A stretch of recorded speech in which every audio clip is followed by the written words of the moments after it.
I'm sure you all know the company Mass Fusion, which is one of the many corrupt pre-war companies in America in the Fallout universe.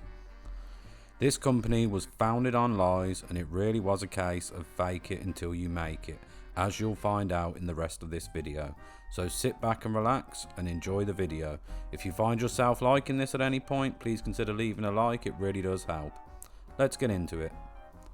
Before the Great War, Mass Fusion was Boston's main utility provider, providing power to all of Massachusetts with a lucrative line of fusion wells, engines and cores. It was founded in 2043 by Carl Oslo after spending 6 years as an electrical engineer with Poseidon Energy. Oslo decided he'd had enough of traditional methods of energy distribution and thought he could do it better and cleaner, so he founded Mass Fusion to begin realizing his vision. His Clean Power Initiative officially focused on developing affordable sources of energy based on nuclear principles, and by 2053 his efforts paid off as the first fusion distribution boxes and sources of power entered the market. Through cunning and dedication, Oslo's company eventually cornered the energy market in Massachusetts, becoming the primary power provider for the state by 2070. In truth though, it was all built on a lie, as they had been lying through their teeth about selling clean fusion power, as in fact the junction boxes and plutonium wells were all fundamentally fission based and were provided with lead shielding to protect users from irradiation. However, imperfect shielding was all too common, and radiation was a real risk among consumers.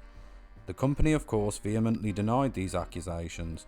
Nausea, vomiting, hair loss and radiation burns were all common symptoms, but they denied it had anything to do with their so-called clean power. It wasn't until 2066 and the unveiling of the first PowerArmor fusion cell that the company truly started providing fusion power.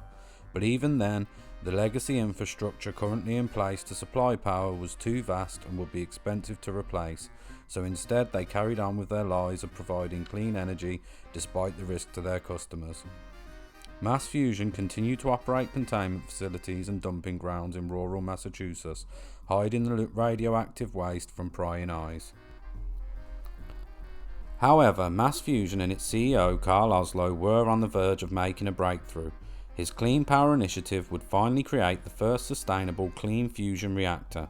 Through the use of a beryllium agitator, this reactor would be able to provide over 22,000 megawatts of power to Massachusetts and allow the company to finally stop lying about providing clean fusion power.